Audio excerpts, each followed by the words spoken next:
Tak dobré ránko, my tu máme už ďalší deň a včera už po turistike sme len hľadali miesto, kde zastavíme budeme spať. Bolo to trošku náročnejšie, lebo bolo už 10 hodín večer, čiže karavany a všetci boli už niekde rozostavení a my sme chceli byť niekde sami, lebo máme potom večer trošku naštartované auto kvôli kúreniu. No ale dnes je opäť krásny slnečný deň, trošku tu máme mraky, ale to vôbec nevadí, lebo nás čakajú zase ďalšie rybárske mestečka a asi najznámejšie je mestečko O, alebo A, kde je úplne na konci Lofotov, takže dneska sa vyberáme tam. Tak sme na takej malej zastávke pri rybárskej dedinke Hamnoj. Máme za sebou takýto nádherný výhľad. Červené domčeky rybárske, ktoré sa dnes iba prenajímajú na ubytovanie a obrovský nádherný výhľad. Je to naozaj pár tých domčekov, takže mám taká malá zastávka a pokračujeme do mestečka A.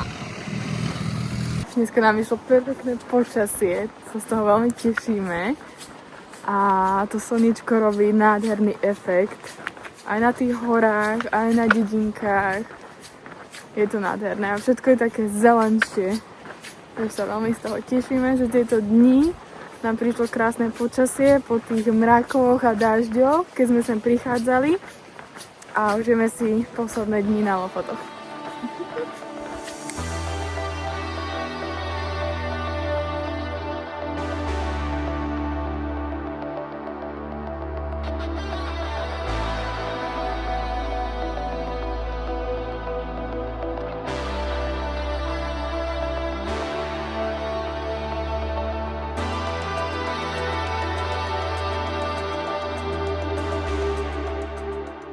Tak my sme sa práve dostali do mestečka O. Sme úplne na konci Lofotov, na konci cesty. Sme na konci pevniny.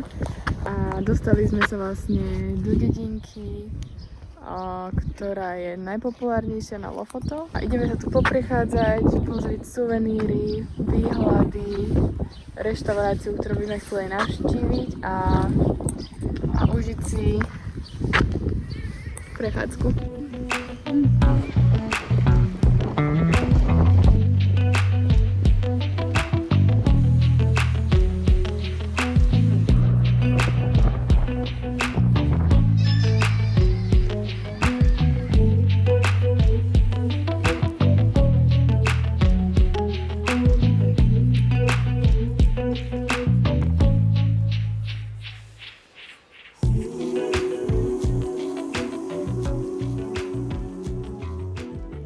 Máme takú prechádzku po mestečku a práve sme videli aj reštauráciu, o ktorej nám hovorila jedna pani, ktorú sme stretli vo Vikingskom múzeu.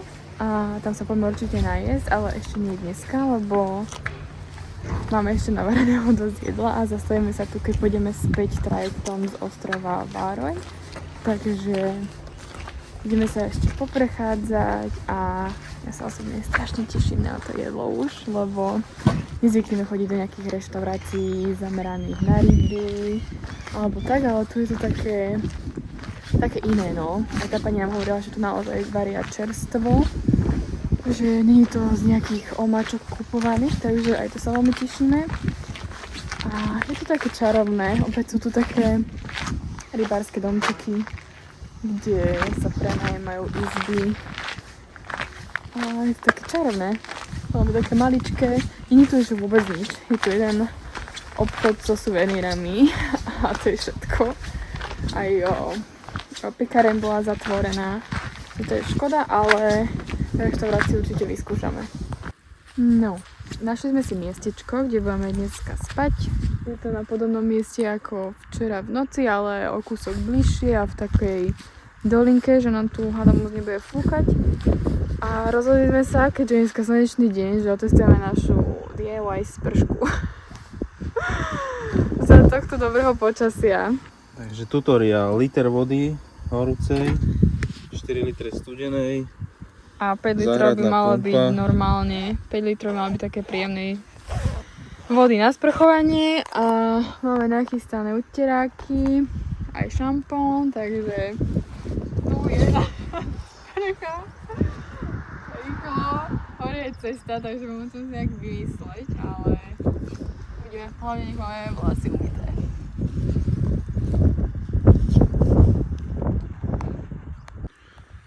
Voda do sprchy sa zohrieva. Sprcha nachystaná.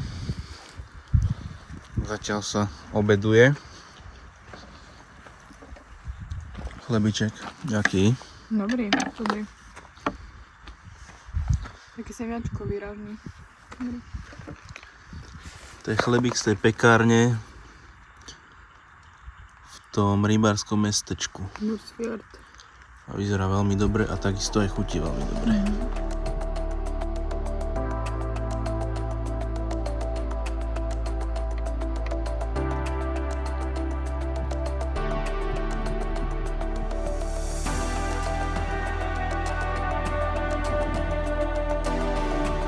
Takže chystáme si snack na zajtrajšiu turistiku na Rejne.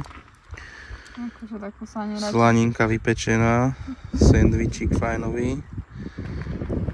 Bude to krása. No, ňam. Už sa teraz na to teším akože. Vyzeráš troška ako karkulka. Lebo fúka, mám umyté vlasy.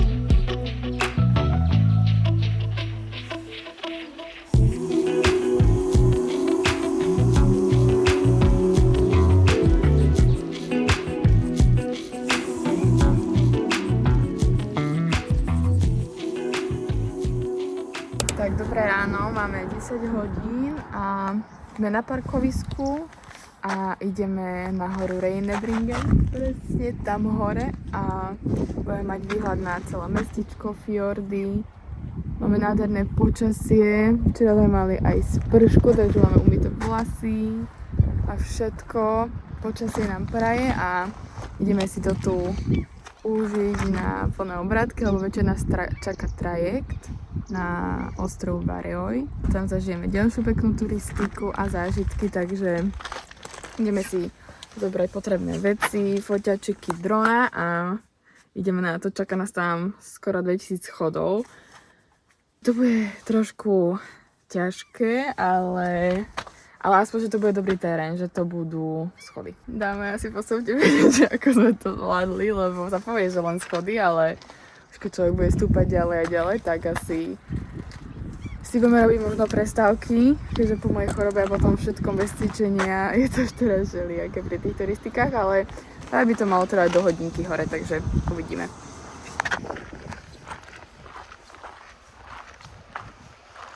Pomaličky kráčame k našej hore, ktorá je tam niekde. Pred chvíľkou padal ľad a sneh z tej skaly. Celkom to húčalo, bolo to zaujímavé. Vidíš, ako padá do skaly sneh. A tešíme sa na ten výhľad. Už aj plánovali, že tam pôjdeme o 5 ráno. Ale slnko by nám svietilo moc do očí. A nedalo by sa tam ani pekne natočiť, ani fotiť. Teraz našťastie slnko máme tak z boku. Alebo skôr až zozadu to bude. Takže bude to dosť krajšie, aj fotky, aj videá. Síce tam bude už zo pár ľudí, ale to nejak pretrpíme. Budeme tam byť ráno sami a prví, ale nevydalo. Pozreli sme si rodinku úžasných 2 a ešte na 2 hodiny sme zaspali. Takže vyrážame teraz až o 11.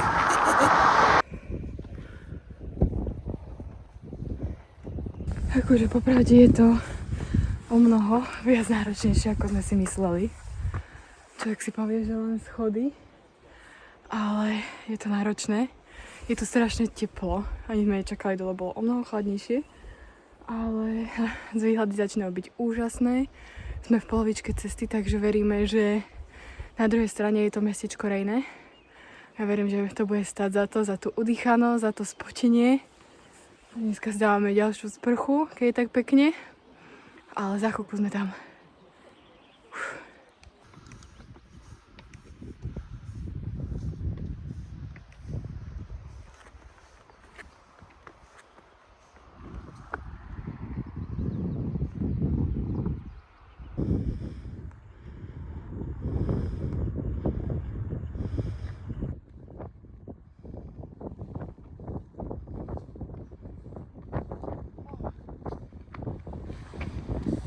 Poklad, ktorý naberiem ho.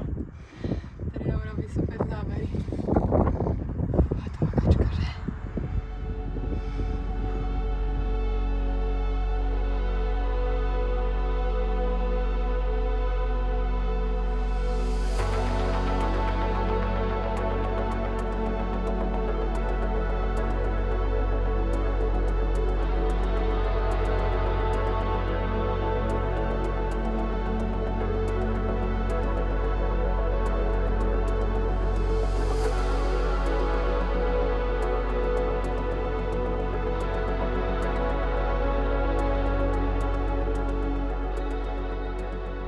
Celý výhľad máme proste na dlani.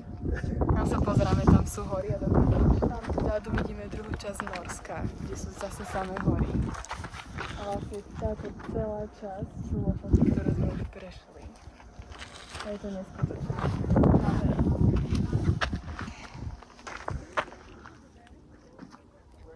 Tak máme skoro polovičku cesty dole za sebou.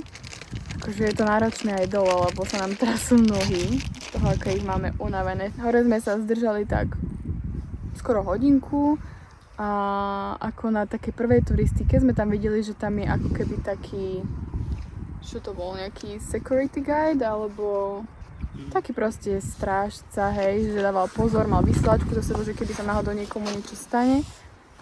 A pýtali sme sa ho, či tam môžeme dronovať, čo sa bohužiaľ nedalo, ale potom sme sa nejak zakecali a zistili sme, že on je Čech a celkovo sme dobre pokecali o robote, zase sme si vymenili kontakt, takže možno sa nám podarí tu nadviazať ďalší nejaký kontakt a nejaká práca na sezónu. Takže pomaličky ideme dole a dáme si nejaké posilnenie, nejakú dobrú vodu, sladkú a pokračujeme ďalej. Máme turistiku za sebou. Sme pri aute, konečne. A takéto niečo krásne nás tu čaká vedľa nášho auta zaparkované. To vám musím ukázať.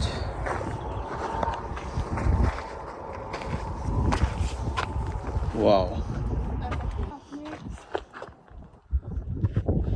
A ešte aj padá sneh z tej hory. A toto je nádherná Westfália.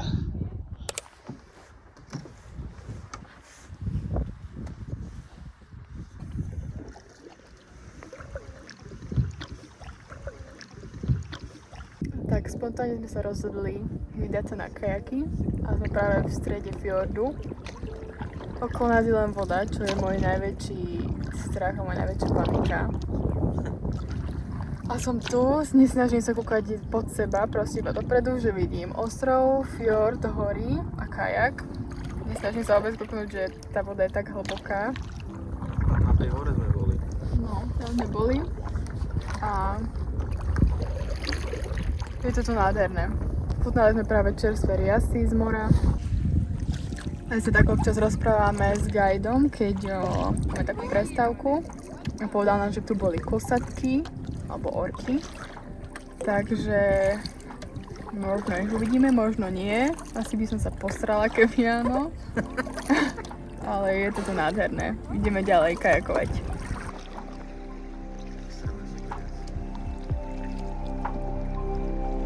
Si to chytila, že keď to bolo dobré?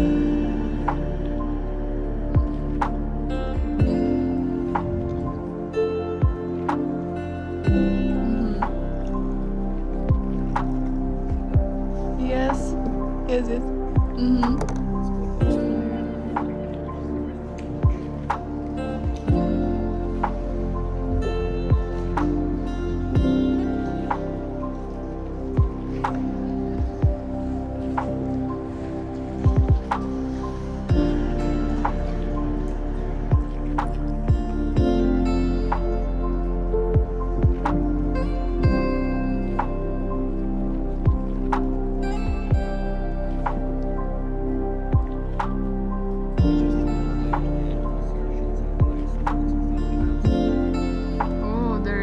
toto.